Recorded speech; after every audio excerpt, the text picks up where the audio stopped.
Bom dia a todos, aqui é o professor Maicon Guedes, professor do Instituto Federal do Norte de Minas Gerais, Campus Januário, neste momento realizando o fórum da semana 6. O conteúdo que trataremos hoje será o conteúdo referente a impulso e também o conteúdo de colisões. Aqui são turmas de primeiro ano, né? Turma primeiro ano A, B e C, do curso técnico integrado ao ensino médio, técnico em agropecuária. Pessoal, sempre a mesma orientação, tá? Se tiver alguma dúvida, basta levantar a mão, que aí a gente tira a dúvida, tá bom? Vamos lá, então, nossa última semana. Semana que vem vai ser revisão geral, tá? Do terceiro trimestre, para a gente fazer, então, a avaliação. Deixa eu fechar essas outras guias aqui. Deixa eu ver qual que é o seus aqui, esse outro. Parece que ainda não está compartilhando a tela. Compartilhando, agora sim. Então, vamos lá. Apresentação dos slides do começo. Então, diferentemente da tela que apareceu semana passada, que era a quantidade de movimento, hoje nós trataremos, então, do conceito de impulso. Lembrando que o conceito de impulso é uma grandeza vetorial, né? Portanto, ela requer que nós apresentemos a ela, para que nós possamos dar um caráter vetorial a ela, é necessário que ela tenha módulo, direção e sentido. E aí, aqui está, né? Nós estamos no capítulo 14 do livro de Alberto Gaspar, volume 1, tá? Sua terceira edição. Trata do conceito de impulso e quantidade de movimento. Pense num caminhão se deslocando com uma velocidade inicial v. E agora, pense numa bola se deslocando com a mesma velocidade v. Suponhamos, então, que seja uma velocidade de 10 metros por segundo. Se esses dois objetos te atingirem, qual deles vai causar o maior estrago? É uma pergunta retórica, né? A gente já sabe da resposta. O caminhão vai causar o maior estrago, né? Por quê? Por causa da quantidade de movimento que ele adquire, nós já estudamos isso na aula anterior. E o que faz tanto estrago? Porque nós sabemos que a velocidade é a mesma, mas a massa dos objetos, né, do caminhão e da bola, são diferentes. Portanto, o caminhão terá uma maior energia cinética e, consequentemente, terá também um maior impulso. Então, o caminhão, não é mesmo? Fazendo a resposta, né? Sendo assim, dos dois movimentos, que ambos devem existir, embora os dois movimentos sejam iguais, e qual é a maior força entre o caminhão e a bola? Obviamente o caminhão, né? Nós sabemos por quê? Por causa da massa. Então, gente, é muito importante, como eu sempre falo para vocês, terem os conceitos bem definidos na mente de vocês. O que é uma quantidade de movimento, agora nós vamos ver o que é impulso, e saber discernir por que objetos, né, ou corpos com a mesma velocidade possuem energias diferentes. Por quê? Por causa da massa. Nós sabemos também lá pela equação de Albert Einstein, que energia é massa vezes velocidade da luz ao quadrado. Velocidade, né? Então, nós podemos ver que há uma relação da velocidade com a energia. Então, aqui nós vamos, então, tratar deste conceito de impulso. Então, neste capítulo, nós vamos estudar uma grande quantidade de movimento, e ela vai ajudar a estudar o que acontece quando estudamos as colisões. Eu já falei para vocês que os peritos, né, normalmente os peritos criminais, na verdade, os peritos técnicos, né, quando eles vão estudar a respeito de um crime ou com relação a um acidente de trânsito, a física é muito utilizada, principalmente nessa parte de colisões, quando a gente trata da questão dos acidentes de trânsito, né? Olha, eu coloquei uma outra, hoje eu peguei o material de um outro local para vocês verem que a nomenclatura ela não é muito importante. Na aula anterior, quando a gente tratou do conceito de quantidade de movimento, eu falei para vocês que vocês poderiam encontrar tanto a letra Q para quantidade de movimento, quanto a letra P para momento linear, que é a mesma coisa. Em tratando de quantidade de movimento ou momento linear, eu peguei um material que usa a letra G, então não faz diferença. O importante é qual é a grandeza física que nós estamos trabalhando. Então, a quantidade de movimento é uma característica que um objeto tem relacionando a sua massa m com a sua velocidade v. E como fazemos para calcular? Basta, então, multiplicar a massa do corpo pela sua velocidade. Portanto, que seja G, que seja P, que seja Q, a quantidade de movimento ou momento linear é a massa vezes a velocidade. Repare, então, que a quantidade de movimento é um vetor que sempre vai ter a mesma direção e sentido de quem? Da velocidade. Então, se nós temos uma bolinha com uma velocidade v, nós vamos ter também uma quantidade de movimento. Observe que a velocidade e a quantidade de movimento sempre apontam na mesma direção e no mesmo sentido. Portanto, a quantidade de movimento também pode ser chamada de momento linear. E a unidade de medida é o quilograma vezes metro por segundo. Quilograma porque a massa é medida em quilogramas, vezes metro por segundo, que é a unidade de medida para velocidade no Sistema Internacional de Unidades. Por que eu coloquei isso aqui? Só para a gente dar uma relembrada no que foi visto na aula anterior, tá bom? Passemos, então, para... Alguém levantou a mão? Fala, João Emílio. Professor, a direção e o sentido, só vai colocar lá na atividade quando o exercício pedir, né? Uhum. O que ocorre, João Emílio? Para Aí, vocês saber qual... Olha aqui, João Emílio. Neste caso aqui, nessa bolinha, quem me mostra aonde está a direção e sentido? Primeiro, lembra que a gente tem que ter um eixo de orientação? Sempre, lá quando a gente tratou de referencial, lá nas primeiras aulas, quando a gente ainda estava em cinemática, a gente falava o seguinte, que todo movimento ele tem que ser orientado. Por quê? Porque eu preciso de um referencial para saber se esse corpo ele está em repouso ou em movimento retilíneo uniforme. E aí nós entendemos também o quê? Que a questão dessa orientação e do fato de ele estar em movimento ou em repouso depende de outras coisas, além do referencial, né? Isso vai me determinar se ele está em movimento ou em repouso. Deixa eu ver essa câmera aqui, que está meio assim. Então, o que ocorre, pessoal? Neste caso aqui, João Emílio, observe o vetor aqui, ó. Este vetor aqui, ó, V, significa que é uma grandeza vetorial, G, que é a nossa quantidade de movimento, é vetorial, e quem está indicando a direção e o sentido aqui para mim? Para eu, né? O Wendel mata a gente sem ver a gente falando isso. Então, para mim, aonde que eu vou saber onde está a minha direção e sentido? Observe aqui, ó. Essa seta, ela é um vetor, ela é o meu eixo de orientação, é a orientação da trajetória. Então, essa é a orientação da trajetória, ó. Na horizontal para a direita, horizontal para a direita. Então, aqui está essa orientação. Direção, horizontal, vertical ou transversal. Sentido, direita, esquerda, para cima ou para baixo. Deu para compreender, João Emílio? sim, aí lá no caso, na atividade, você pedir, eu posso colocar com setinha ou eu tenho que escrever orientado Não, para a direita não, e não, não. para... Só se o exercício pedir. Se ele pedir descreva a direção e o sentido. Descrever é escrever, né? Você vai colocar, tá para direita, tá para cima, tá para baixo. Ou então, represente, aí você vai pegar e colocar a setinha, se pedir, tá bom? Mais alguém, gente, Ok. quer fazer alguma pergunta? Vamos lá, então. Falando, então, do conceito de impulso, vamos lá, só para a gente ter uma fixação. Quando seu carro enguiça, por exemplo, e é preciso empurrá-lo até que ele entre em movimento, você precisa dar aquele empurrãozinho, que a gente chama de impulso. Então, na verdade, você precisa dar aquele impulso que a gente chama de empurrãozinho. Então, o que é esse impulso? O impulso, que a gente representa pela letra I maiúscula, nada mais é que a aplicação de uma força em um corpo por um certo intervalo de tempo. Mas qual é a diferença do impulso para o trabalho?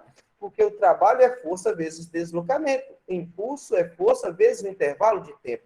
Então, quando a gente trabalha com energia, que é trabalho, é a força aplicada para exercer o quê? Um deslocamento. Neste caso aqui, vai haver um deslocamento? Vai. Vai haver uma aplicação de trabalho, a realização do trabalho? Sim, ocorre a realização do trabalho. Por meio de quê? Do impulso que foi dado, que foi uma força aplicada em um determinado intervalo de tempo que gerou este movimento.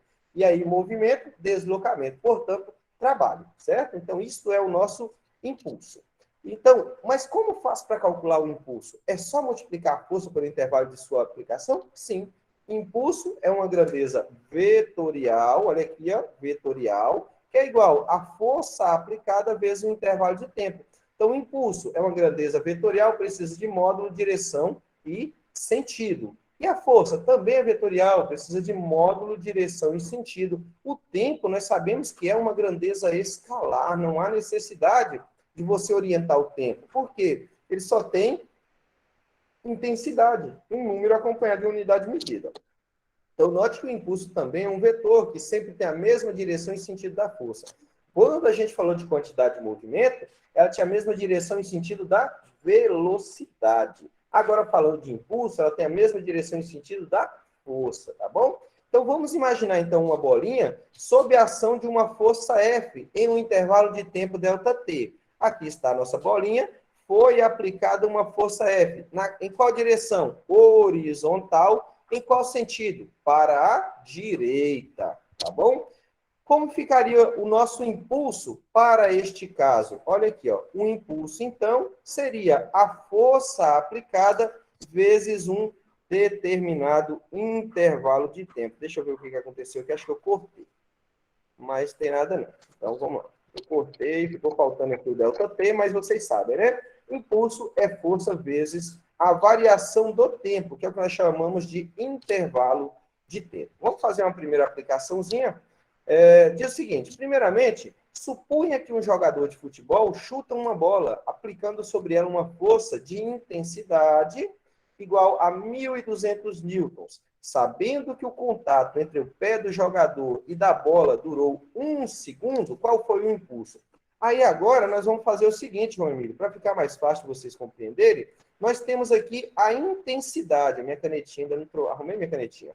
Nós temos a intensidade, mas qual é a direção e sentido? Se o exercício pedisse para você, qual a direção e o sentido? Observa aqui, ó, direção e o sentido. É para onde é aplicado quem? A força, tá? Deixa eu colocar aqui algo maior para ficar mais fácil de vocês visualizarem. Deixa eu mudar a cor aqui também. Então, aqui é a direção e sentido. Deixa eu animar, vai ficar mais fácil. Pronto, a gente volta aqui então. Então, tá lá. Ó. Nós sabemos que aqui é a intensidade da força, 1.200 newtons. Sabendo que o contato entre o pé do jogador durou 1 segundo, qual foi o impulso do chute? Beleza. Qual a direção e o sentido? Opa, olha lá, deixa eu voltar aqui, eu mudei isso, né? Não, mas depois a gente faz. Então, mas aí não vai dar certo, né? Eu tenho que colocar isso aqui antes. Só um minutinho, para ficar fácil, para vocês aprenderem com facilidade. Animações, mover antes, pronto.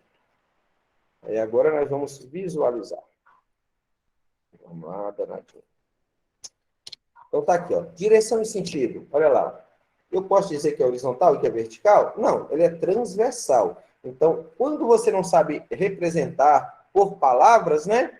Você representa pela seta. Então tá aqui, ó. Essa é a direção e o sentido. Por quê? O impulso aplicado na bola é uma grandeza vetorial. Ela tem que ter intensidade, está aqui, 1.200 newton é a força que foi aplicada. O valor da intensidade nós vamos encontrar aqui no cálculo, mas o importante primeiro é compreender. Então, foi aplicada uma força sobre essa bola em um determinado intervalo de tempo que gerou o quê? Um impulso. Esse impulso a gente pode calcular pela relação entre a força aplicada neste intervalo de tempo, que foi de 1 segundo, gerando um impulso de quanto? 120 newtons vezes segundo. A unidade de medida para impulso é newton vezes segundo. Vamos ver uma segunda situação. Supõe agora, imagine a situação...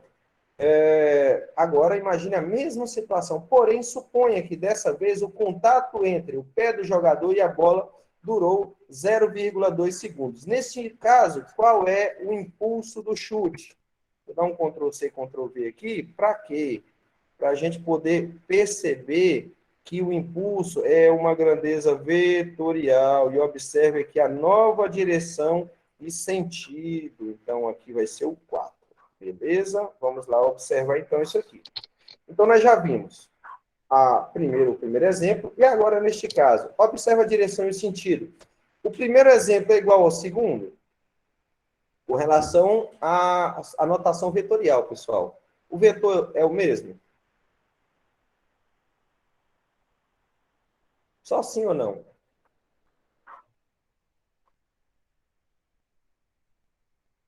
Oi? É o mesmo? Tem certeza? Observa as setinhas, Lorena. Olha, transversal Não para... muda. Mudou o sentido, você entendeu? A direção e o sentido alteraram. Então, se você, na verdade, a gente pode colocar como que a direção ela é transversal, tá? Ela não é nem um ângulo reto, nem um ângulo raso. Ela nem forma 0 e 180, nem forma 90. Então, qualquer ângulo diferente disso, eu vou chamar de transversal. Então, a direção continua transversal. Só que este está no sentido noroeste e esse está no sentido nordeste. Então, isso é muito importante dessa anotação, tá? Então, observe, impulso é uma grandeza vetorial, é necessário representar isso. E qual é o novo valor do impulso? Porque agora, o chute, o contato, ele durou 2 segundos. Aumentou ou diminuiu o impulso? A gente vai lá olhar. Força continua sendo a mesma, o que mudou foi o intervalo de tempo. A relação é força vezes variação do tempo. Portanto, intensidade. Impulso é igual a 1.200 vezes 0,2, que vai dar 240 newtons. Observe que quando era 1 segundo, o impulso era 120 newtons vezes segundo. Quando o tempo aumentou para 2 segundos, olha o que aconteceu com o valor do impulso. Ele aumentou. Portanto, quanto mais tempo você aplica uma força, maior vai ser o valor do impulso. Tá bom? Dúvidas, perguntas, curiosidades, estou à disposição. Para a Sheila tá ok? Alguém aí, gente? Pode ficar à vontade. Então, o impulso está tranquilo, né? Vamos, então, para... Aí ele diz o seguinte, ó, note que, assim como esperado, dobrando o período, aqui o termo está errado, viu, gente? Porque período a gente utiliza para um movimento circular, tá? Então, não é período, é tempo, tá? Note que, assim como esperado, dobrando o tempo, aí fala o período do tempo. Em física, isso aí é falar que molhou e choveu, é a mesma coisa, tá? Só que período a gente usa para tratar de tempo no momento circular. Então, não há necessidade de utilizar esse termo, não. Então, dobrando o tempo de aplicação da mesma força, porque ela tem a mesma intensidade, olha, 1.200 newtons, dobramos também o impulso final, tá? Que é o resultado da força aplicada, vai ser o impulso. Falaremos agora, então, do impulso de uma força, que é o que eu coloquei lá no material relacionado à força média, tá? Aí, a força foi constante. Agora, vamos pensar, mas se a força não for constante ao longo do tempo? Porque nós colocamos o valor de uma força constante, né? Foi 1.200 no primeiro caso e 1.200 no segundo. Força constante. E se a força for variável? A gente tem que calcular uma força média. Como que a gente faz isso? Outra forma de calcular o impulso, quando a força for variável, é pela área do gráfico, da força em função do tempo. Ou seja, F em função de T, a força vezes o tempo. Observe uma coisa, neste caso aqui, nós não temos uma força constante, nós temos uma força variável. Como que eu vejo isso, professor, que a minha força é variável? Observe aqui que neste gráfico, aqui neste eixo, ele representa a força, e neste eixo ele representa o tempo. Com relação ao tempo, ele está aumentando, né? O valor do tempo aumenta com o passar do tempo, né?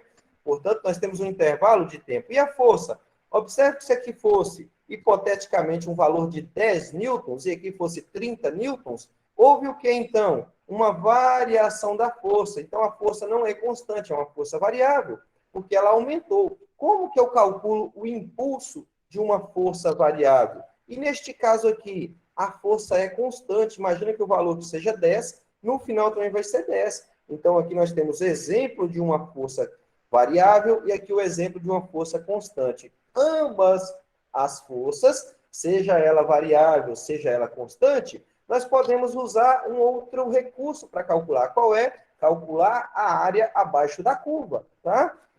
Quando a gente trata no curso superior, normalmente a gente tem algumas curvas, tá? E aí a gente tem que utilizar um método chamado cálculo, tá? Integral, derivada, que não é objeto de estudo para o curso de vocês. Portanto, e por isso, a gente utiliza alguns gráficos mais simples, como um trapézio, como um quadrado, como um triângulo, ou um círculo, se for o caso. Todas áreas que vocês conheçam e consigam resolver. Neste caso aqui, qual seria o impulso da força? Seria numericamente igual à área.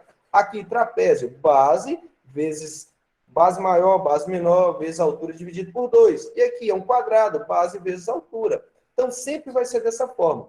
Se você tiver um gráfico, você calcula a área do gráfico que você vai encontrar o valor do impulso. Então, observe que a área é numericamente igual ao impulso, tá? Observe que aqui é uma força variável. Neste outro caso aqui, eu vou ter uma força constante. Então, para forças variáveis e também para forças constantes, a gente pode fazer o cálculo por meio da área do gráfico. Basta apenas a gente lembrar que isto é numericamente. A área é igual ao impulso? Não. O resultado é numericamente igual. Dúvida? Deu para compreender? Ou alguém quer que eu faça alguma nova explicação? Ficou alguma coisa aí difícil?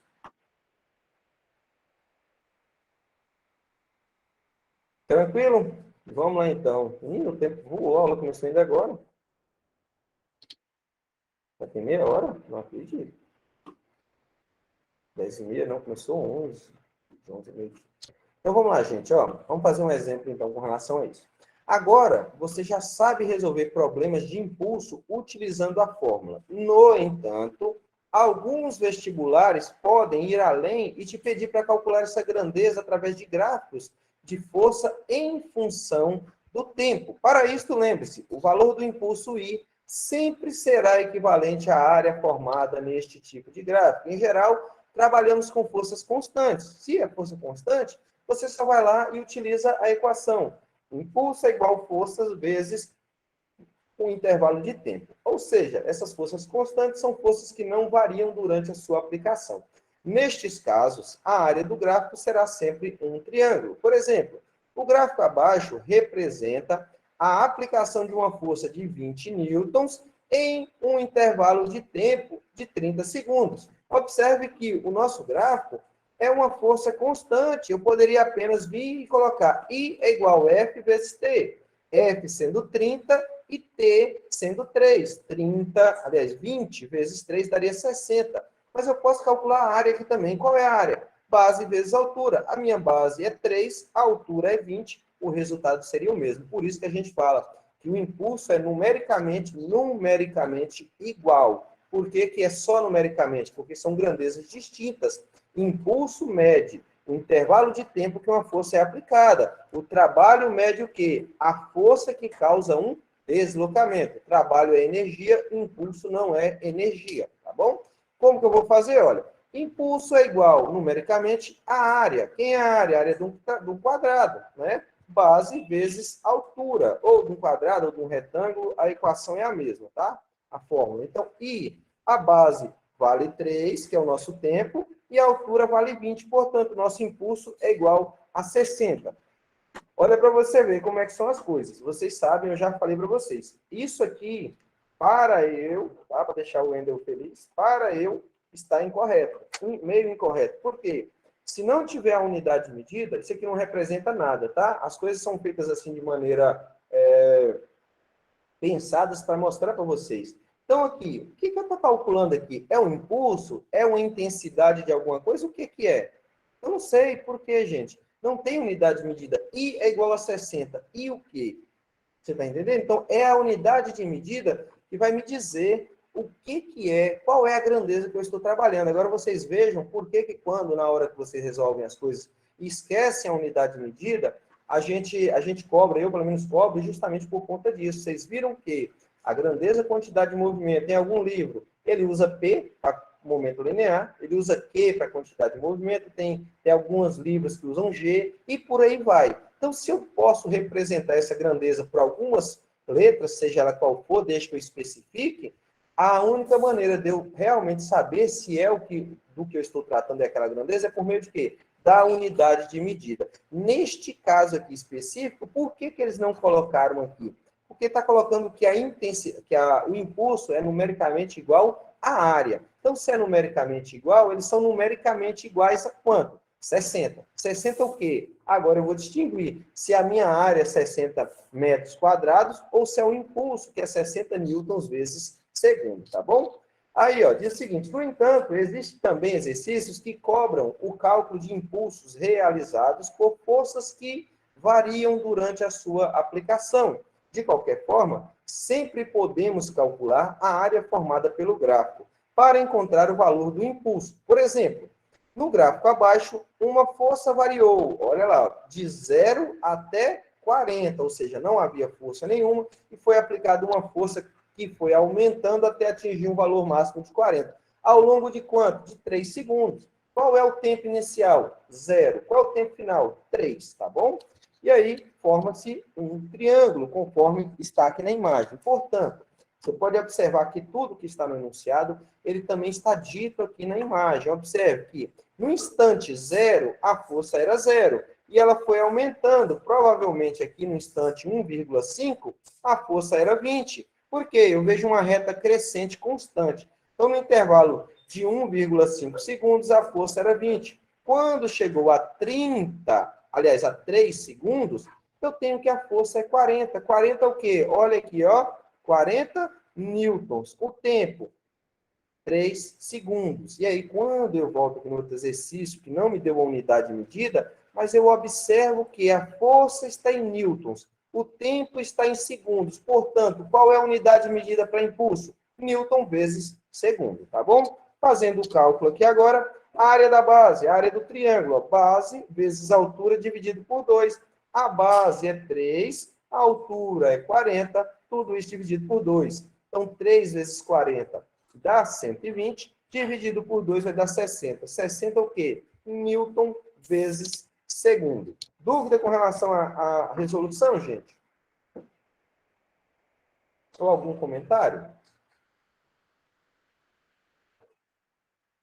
Para a Sheila está tranquilo? E para os demais? Nós temos aí mais 20 e poucos alunos, 20 ou 22 alunos. Sem comentários? Então tá bom demais. Então vamos lá. Se alguém tiver dúvida, lembra, tá? Só levantar a mãozinha e nós vamos embora aí. Vamos falar agora sobre o teorema do impulso. Até agora tá tranquilo. Beleza, Tiago. Então vamos lá. Este teorema, gente, nesse caso aqui, a gente está falando de conservação, tá bom? Então, quando a gente está tratando aí no termo de teorema, tem teorema da energia cinética, teorema do impulso, teorema da quantidade de movimento. O que é isso? Quando a gente está tratando desse termo, significa... Pega uma água para mim, por favor. Significa que algo está se conservando, tá? Nós temos uma quantidade inicial, temos uma quantidade final, que houve uma variação, mas o valor total ele é conservado, tá? Então, diz o seguinte, esse teorema diz que a força produzida atuando em um corpo é igual à quantidade de movimento. Matematicamente, nós podemos dizer que I é igual à variação de quem? De Q, tá? Aqui eu coloquei G justamente para provocar vocês. Então, o impulso é igual à variação da quantidade de movimento, ou I, que é impulso, é igual à variação do momento linear. E aí, se nós formos abrir esta fórmula, lembrando que impulso é força em função do tempo, e lembrando que a quantidade de movimento é o quê? Massa vezes velocidade. Mas então, por que está assim, professor? Porque é a variação da quantidade de movimento. Portanto, quantidade de movimento final, quantidade de movimento inicial. Só que a massa, ela permanece a mesma. É a mesma massa, então eu coloco em evidência, tá? Então, massa vezes velocidade final menos velocidade inicial. Então, tanto o impulso quanto a quantidade de movimento são vetores. Então, podemos abrir essa expressão e fazer as contas usando também as componentes. Por que eu coloquei isso aqui? Gente, nem sempre vocês vão encontrar as coisas mamão com açúcar, facinho, tá bom? Tranquilo de resolver. Nem sempre vai ser assim. Então, às vezes, você pode receber aí uma... A pessoa coloca uma bola, tá? Chutou uma bola, igual eu coloquei lá no início. Vou até voltar aqui para mostrar para vocês o que pode acontecer numa situação dessa aqui, ó. Só um minuto, João. O que ocorre? Nessa situação aqui, ó, vamos supor que eu trace aqui um plano cartesiano. Eu coloco aqui o eixo Y e eu coloco aqui também o eixo X. E aí eu coloco essa mesma força nesse ponto e falo, calcula o valor da força, né, da força resultante. Então você vai ter que decompor ela em X e em Y. Nós já vimos isso, né? Ao longo do ano aí, sempre eu procuro estar mostrando isso para vocês. E aí, normalmente, é algo bidimensional. Mas, professor, e se esse povo endoidar lá e colocar algo tridimensional? Que seja dessa forma, deixa eu só escurecer, deixa eu só deixar ele um pouquinho mais espesso, tá? Para vocês terem uma melhor visualização, Vou colocar uma espessura aqui um pouco maior. Deixa eu mudar essa cor aqui, que aqui não ficou legal. Vou colocar aqui essa cor. Vou colocar dessa cor. E agora, deixa eu mudar isso aqui também. E mudar a cor. Pronto. Isso aqui, gente, é algo tridimensional. Esta bola pode ter sido chutada aí. Deixa eu mudar isso aqui para o localzinho correto, para ficar tudo bacana. Pronto, aí agora eu mudo aqui. Pronto, aí agora ficou show de bola. Apresentar o slide atual. Vamos pensar nessa situação aqui, ó. Em relação ao solo, nós sabemos que essa bola vai ter, então, uma altura, uma distância e uma profundidade. E se eu quiser calcular a força resultante, qual vai ser a força resultante? Vai ser a força em X, vai ser quem? A componente X vezes o cosseno. Aí em Y vai ser FY vezes tal, FZ tal. Olha aqui, nós vamos ter 3 dimensões. Normalmente não é habitual usar isso, mas a gente tem que estar preparado. Tá bom, gente? Não se preocupe que eu não vou aprofundar muito nisso agora, não, até porque isso aqui vai ser tranquilo para vocês. Agora, olha aqui, deixa eu colocar o slide atual para voltar ao nosso conteúdo. Então, eu posso calcular quem? Quem é Fx ΔT? É o meu impulso em X. Quem é Fy ΔT? É o meu impulso em Y. E Fz ΔT é o meu impulso em Z. Ou seja, tridimensional. Quando eu fizer o cálculo aqui, neste caso, massa vezes a variação da velocidade em X, variação da velocidade em Y, variação da velocidade em Z, e fazer o somatório. Aí nós voltamos lá na aula anterior, lembra? Tivesse formando um ângulo de 0 graus, cosseno 1, você apenas soma. Estiver fazendo 90 graus, Pitágoras, qualquer ângulo diferente de 0, 180 e 90, você usa a lei dos cossenos. João Emílio, você levantou a mão, queria fazer uma pergunta, fica à vontade. No caso aí, a intensidade é igual à quantidade de movimento? Intensidade não, impulso. O impulso, ele não é igual porque são grandezas diferentes, porque o impulso é a força aplicada em um intervalo de tempo. E a quantidade de movimento é a massa vezes a velocidade. Então, se são grandezas medidas por grandezas diferentes, elas não podem ser iguais, mas eu posso fazer uma equivalência entre elas, tá bom? Tanto é que se você pegar a unidade de medida de impulso, impulso é força vezes intervalo de tempo, ou seja, Newton vezes segundo. Quantidade de movimento, massa vezes velocidade, ou seja, quilograma vezes metro por segundo ao quadrado. Só por isso que fala que é o teorema, Nós vamos fazer o quê? Lembra que eu falei que havia uma conservação? O impulso é convertido em quantidade de movimento e vice-versa. Assim como a gente fala que a energia cinética é convertida em energia potencial. Observe que este copo aqui, parado, ele tem o quê?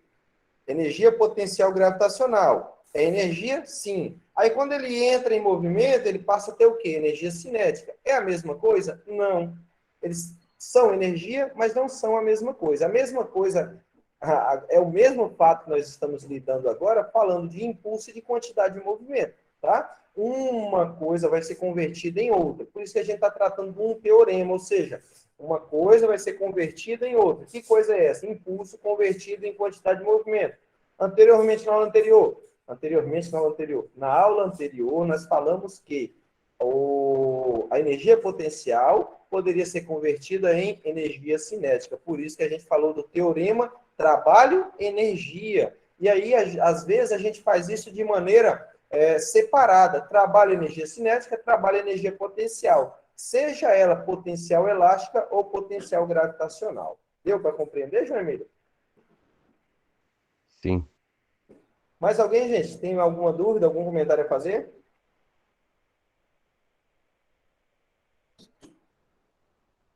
Vamos seguir, então. Portanto, ó, impulso, posso, então, dizer que ele é igual à variação da quantidade de movimento, ou seja, o impulso pode ser convertido em quantidade de movimento. Porque se o corpo está parado, ele possui impulso? Não. Ele possui quantidade de movimento? Zero.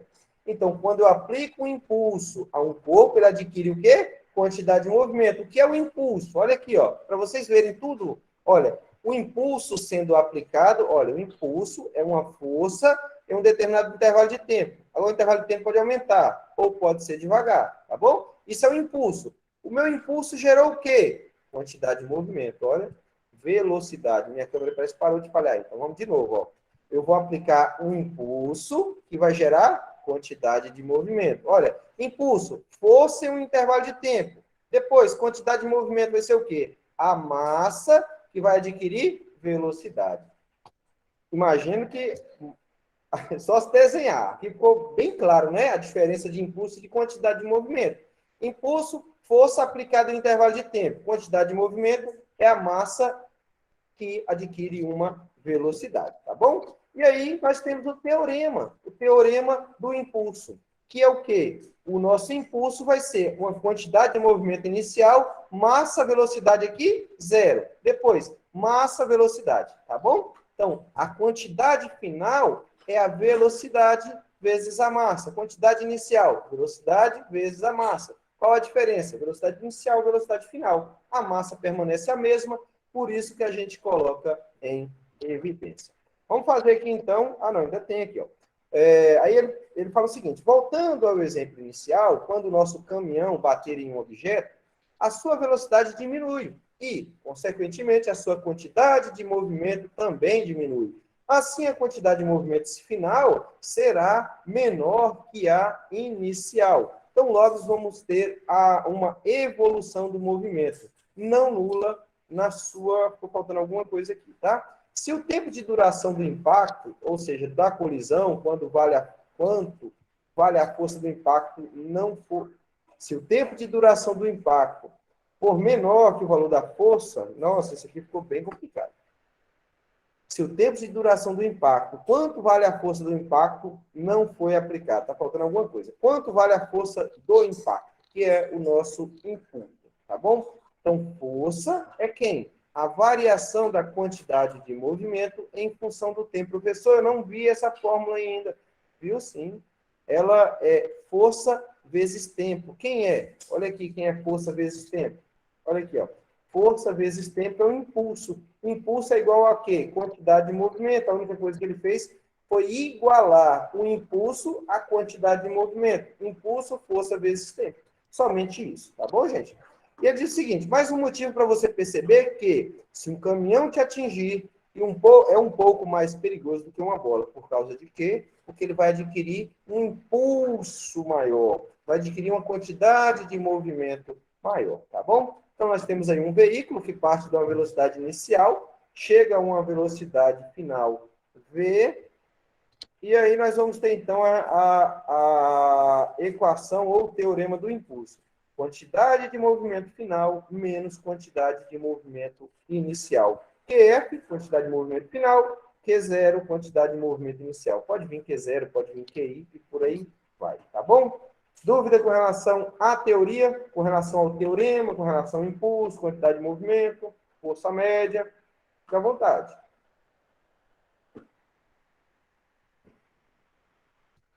Seguiremos, então. Vamos lá fazer um exemplozinho, depois nós vamos falar sobre colisões. Então, vamos lá. Imagine que um jogador chuta a bola, uma bola, né, de massa igual a 0,4 quilogramas. Isso representa quanto, gente?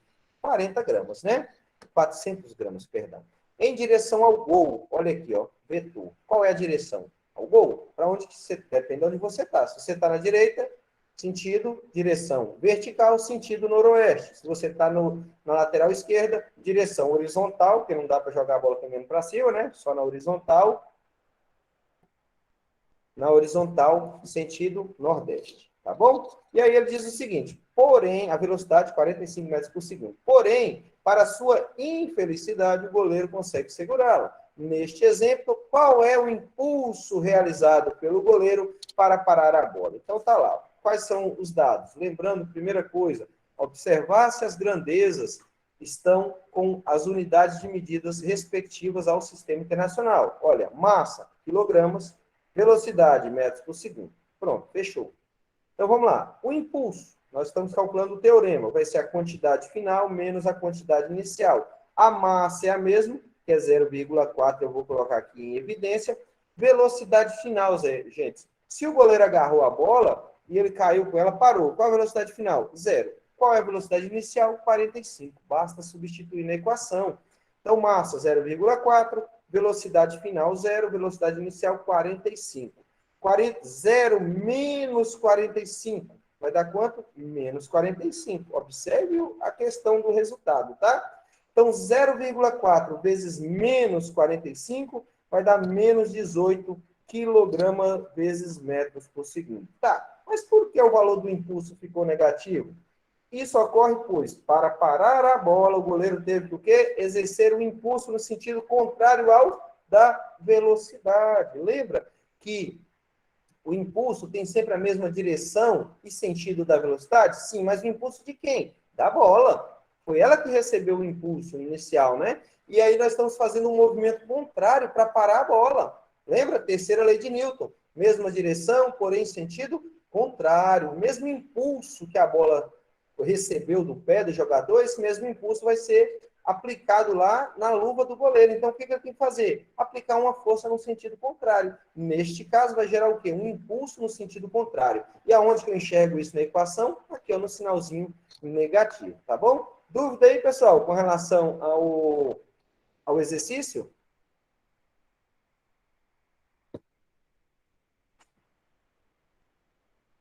Tranquilo, galerinha? Vou seguir então, hein? Vamos falar então de colisões agora. Então, imagine uma partida de sinuca. É o exemplo que praticamente todo professor usa, tá, gente? É o que praticamente todo mundo já viu um jogo de sinuca, ou se não jogou, já viu alguém jogando, ou pela TV, é muito fácil.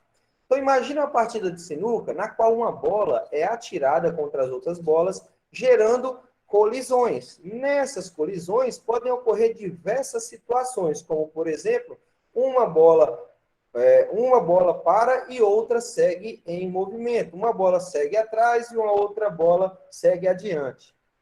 Tem que entender, né? Vamos agora analisar as colisões entre dois corpos, mas vamos dar maior atenção às colisões que ocorrem numa única direção, ou seja, unidimensionais. Gente, quando a gente trata de colisões, se o professor quiser dificultar isso aqui, fica bem complicadinho, tá? Não é a minha intenção é que vocês aprendam com facilidade, tá bom? Mas lembrem-se que, para movimentos unidimensionais, eu posso estar trabalhando com corpos na horizontal, na vertical, na transversal, vale aqueles exemplos que eu citei para você na aula anterior com relação às componentes, tá bom? Muito tranquilo, ou você soma ou subtrai, vê na mesma direção em sentido contrário, 90 graus, 180, ou na transversal. Você usa aquelas regrinhas lá, muito tranquilo.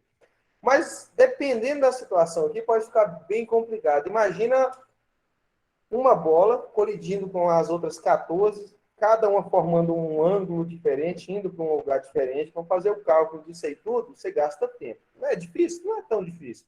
Mas é só se a gente quiser complicar mesmo para dar trabalho para vocês. Essa não é a intenção. A intenção é aprender o conceito. Então, numa colisão, normalmente, quando a gente fala de colisão, a gente lembra do nosso dia a dia, quando ocorre uma colisão entre carros, entre veículos, né? A gente percebe isso no nosso dia com facilidade. Só que as colisões, elas podem ser elásticas, inelásticas, né? Normalmente, uma colisão pode ser elástica e inelástica, do nosso dia a dia. Então, mas a gente vai ter três tipos, a gente vai ver aqui. O que a gente tem que entender? É que em uma colisão, os corpos, eles podem continuar com a mesma energia, pode dissipar energia, eles podem ficar unidos, eles podem seguir direções diferentes e a gente vai estar observando sempre isso. Neste momento, eu vou parar a nossa aula assim, um minutinho para que vocês respondam, era até para ter feito isso no início, tá? Por favor, respondam a chamada neste momento, coloque o seu nome completo e a sua turma, por favor. Vou até abrir aqui parar a minha apresentação para dar um print aqui na tela. Parar a apresentação. Não, mas eu não posso parar a apresentação da minha tela. Eu vou aumentar aqui, é o layout. Então, alterar layout. Vamos, layout. Pronto. E saudade quando aparecia 80 alunos, hein? Mas é assim mesmo. Então tá aí, ó. Nós temos aqui Laís Lorena, João Emílio, Kaique, Pedro Arthur, Amanda Oliveira, Sheila Michele, Caio Oliveira, Júlio, Saulo Gabriel, Matheus, Manuela Alves, Sofia Pimenta, Emily, Johan, Eric, eu, né? Com certeza, Eliseu, Nicole, Thalita, Júlia e Tiago, tá bom? Passam aí, por favor, o nome completo com as suas respectivas turmas.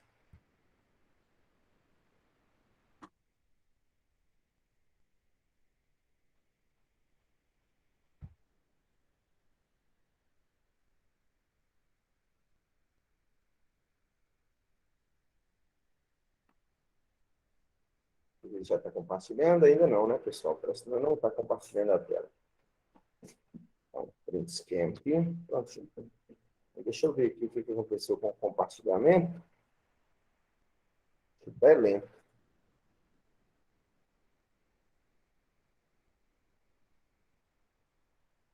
Gente, não está querendo compartilhar?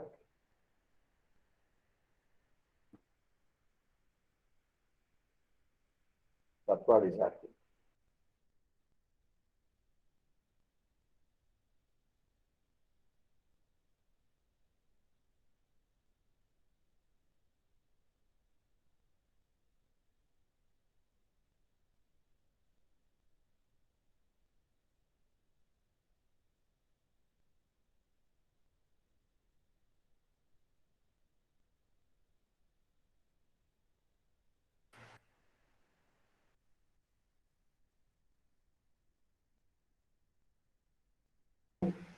O microfone estava desligado. Agora eu vou voltar a compartilhar a minha tela com vocês. Bom,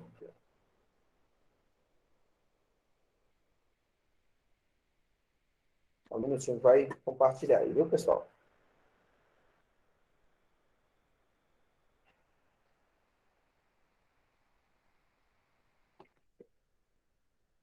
Beleza, então. Então, vamos lá. Continuando aqui, né? Falando relacionado ao nosso conceito de colisões. Então, eu falava para vocês o seguinte, que o conceito de colisões está muito relacionado com o conceito de quantidade de movimento, né? Você dá um impulso a um corpo, ele adquire uma determinada quantidade de movimento, e a gente sabe que essa quantidade de movimento ela vai ser transferida para os outros corpos, tá bom? Então, vamos considerar, então, uma colisão central e frontal de dois corpos A e B com movimentos na direção horizontal e apoiados em uma superfície plana e horizontal. Então, antes do choque, observe que um está vindo, ambos estão na direção horizontal, o corpo A está na horizontal, vindo da esquerda para a direita, e o corpo B vindo da esquerda para a direita. Depois do choque, o corpo A continua na horizontal e agora se desloca da direita para a esquerda. Em consequência do choque, o corpo B também altera o que? O sentido do seu movimento. Existem colisões elásticas, perfeitamente elásticas, inelásticas e colisões parcialmente. Então, existem situações como essa aqui, ó, é perfeitamente o quê? Elástica. Os corpos se chocam e cada um segue o seu movimento. Existem algumas parcialmente elásticas e existem umas completamente inelásticas. O que é uma colisão inelástica? É quando o corpo se choca e segue o movimento junto. É como se você pegasse duas bolinhas de massa de modelar e batesse uma na outra, elas grudam e seguem o movimento, tá bom? Então, durante uma colisão de dois corpos, as forças externas são desprezadas. Nós levamos em consideração como sendo um movimento que está ocorrendo em um local, como é que eu posso dizer assim, um sistema fechado, tá bom? Sistema fechado, aliás, melhor, um sistema isolado, não vai trocar nem massa nem energia. E aí o que ocorre? A massa permanece a mesma, a energia total é a mesma.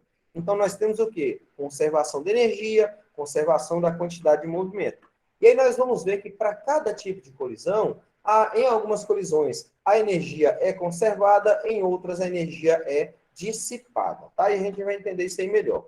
Então, a quantidade de energia após a colisão sempre será igual à quantidade antes.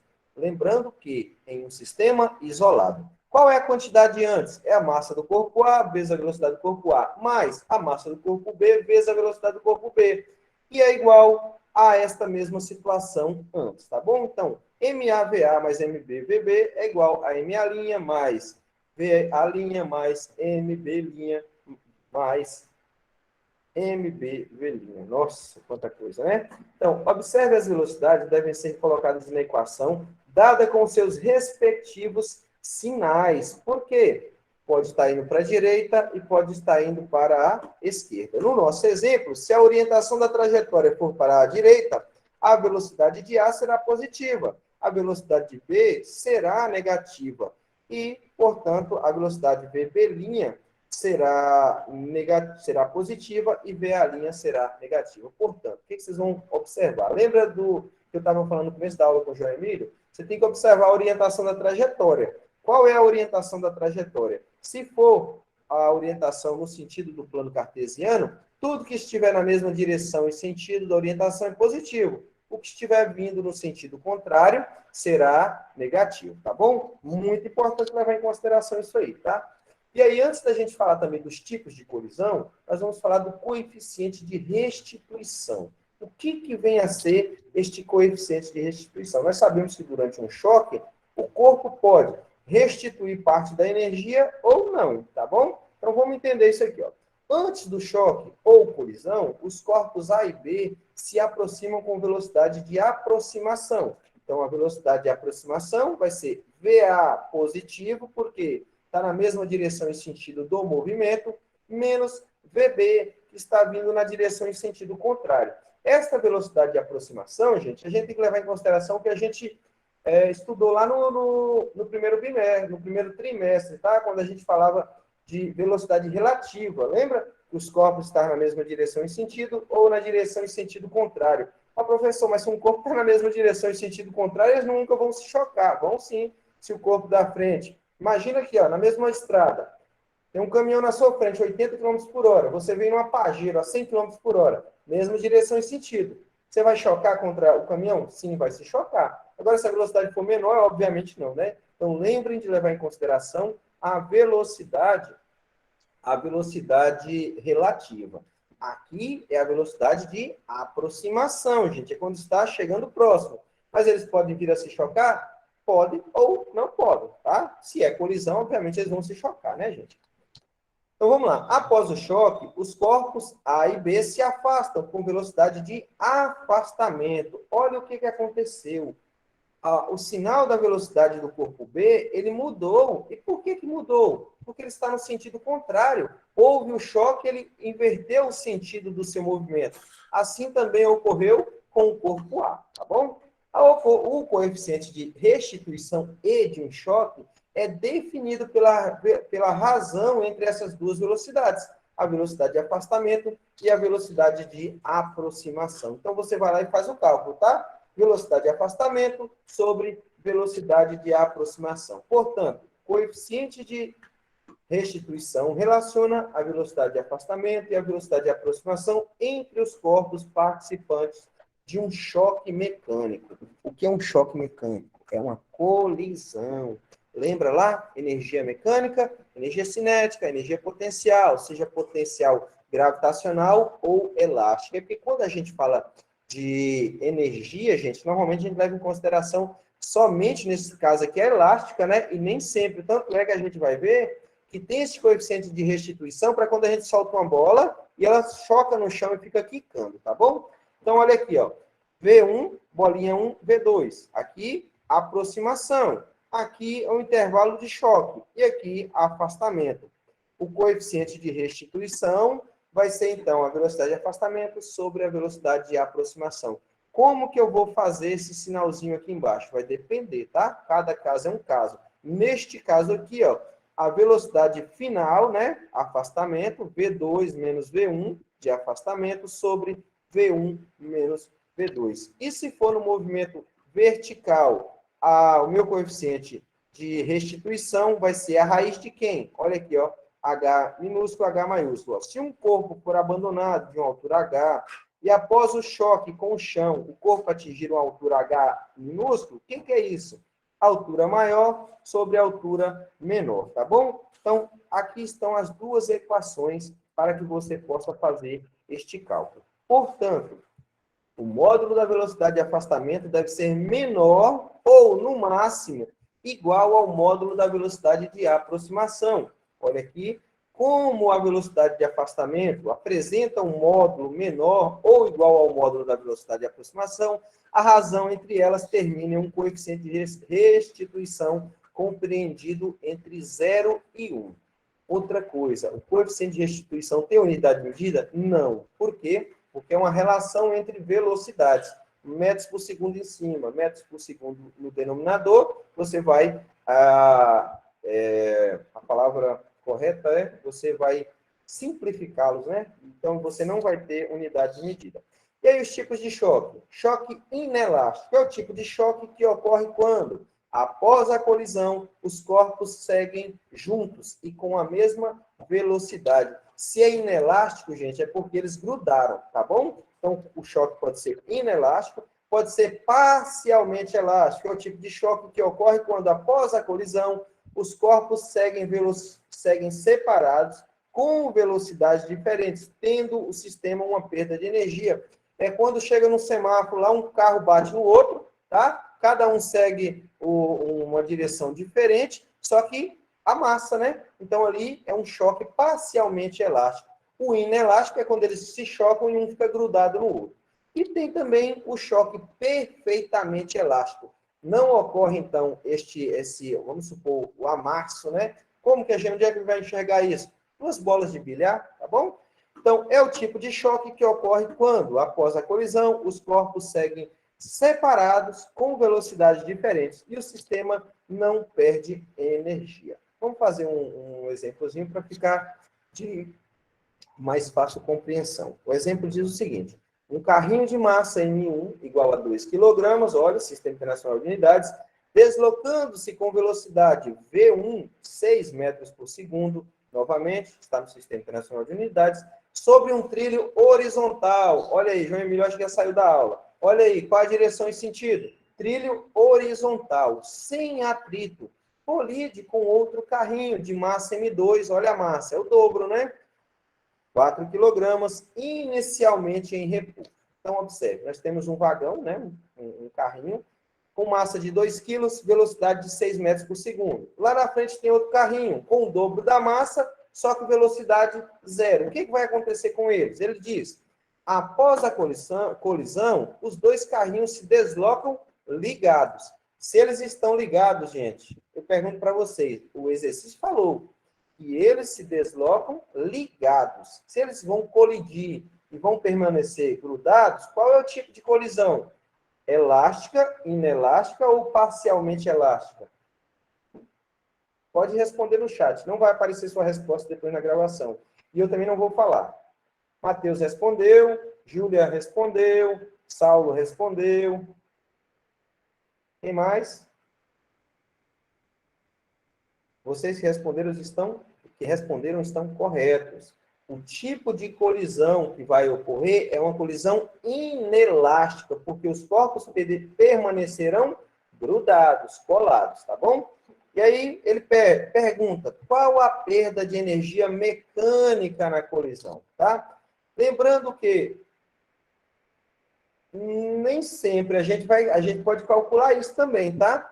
A equação, quantidade de movimento, é massa vezes velocidade. A gente pode calcular essa variação, tá? Até dá para vocês fazerem aqui.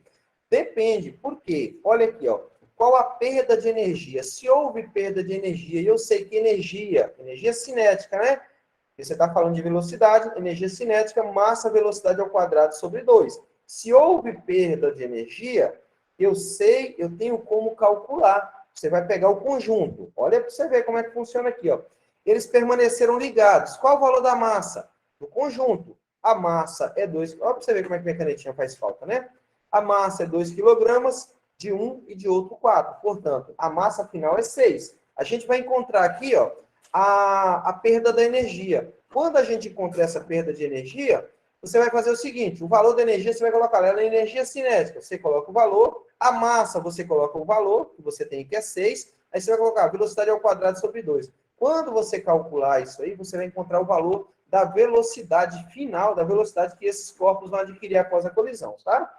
Então, a quantidade de movimento antes é igual à quantidade de movimento depois. E a quantidade anterior? Massa 1, velocidade 1, tá? E depois, massa 1 mais massa 2 vezes velocidade. Aí, fazendo a substituição, velocidade é igual 2 vezes 6, olha aqui, ó, a massa do corpo 1 vezes a velocidade do corpo 1 sobre a massa do corpo 1, né? A massa do corpo 2, que está aqui, vezes a velocidade, que é 4, tá bom? Aliás, aqui é a massa dele. Aí vamos fazer, então, a multiplicação aqui, ó. 2 vezes 6 dá 12, 2 mais 4 dá 8. Fazendo a divisão aqui, gente, a nossa velocidade vai ser de 2 metros por segundo. Olha aí, ó. A velocidade inicial do carrinho 1 era 6 e a do outro era 0. Qual vai ser a velocidade depois? 2 metros por segundo após a colisão. E o valor da energia cinética de antes? 2 vezes 6. Por que 6, professor? Porque a velocidade do carrinho que estava se movendo, né? O outro estava em repouso, então não tem energia cinética. Ele estava em repouso, tem energia potencial, né? Então, energia cinética. Massa, velocidade ao quadrado sobre 2. A massa é 2, está aqui em cima, ó. A massa é 2. A velocidade é 6 elevado ao quadrado dividido por 2. Portanto, a energia cinética antes da colisão era de 36 joules. E após a colisão? Massa 1, massa 2, velocidade ao quadrado sobre 2. Olha lá, ó. A velocidade nós já calculamos aqui, ó. Depois da colisão é 2 metros por segundo. A massa é a massa do conjunto, que eu falei para vocês. Massa 1 com massa 2, 2 mais 4 vai dar 6. 2 elevado ao quadrado dá 4. 4 vezes 6, 24, dividido por 2 vai dar 12 joules. Portanto, gente, se a energia inicial é 36 e a energia final é 12, quanto dissipou de energia na colisão? 24 joules. Isso foi o que ele perdeu nesta colisão. Deu para compreender, pessoal? Ficou bacana aí ou vocês querem tirar alguma dúvida? Quem me perguntou sobre a velocidade também, deu para entender? Sempre vai ocorrer perda, normalmente, né? Vai depender do tipo da colisão. Se for uma colisão inelástica, ou parcialmente elástica, ou elástica, cada uma vai funcionar de uma forma diferente, tá bom? Então, pessoal, ó, é o que tínhamos para hoje. Nós já temos aí, começamos nossa aula às 10h30, agora já são 11h40, temos 1h e 10 minutos de aula. Agradeço a todos pela participação. Se alguém quiser fazer alguma pergunta, eu estou aqui à disposição. Se não, eu vou estar parando de compartilhar a tela e de gravar para que quem quiser, né, no final fazer alguma pergunta que não seja gravada, está à disposição. Eu vou continuar aqui, tá? Só vou fechar a gravação. Então, no mais, agradeço a todos, muito obrigado e até a nossa próxima aula. Vou estar parando a gravação. Muito obrigado.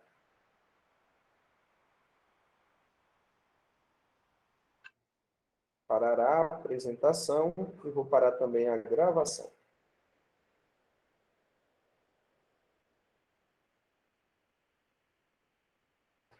Obrigado, Sheila. Até a próxima. Interromper a gravação.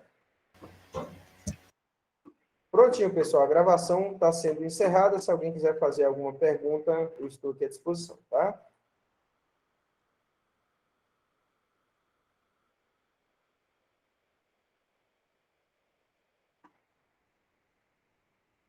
Valeu, Thiago. Tudo de bom.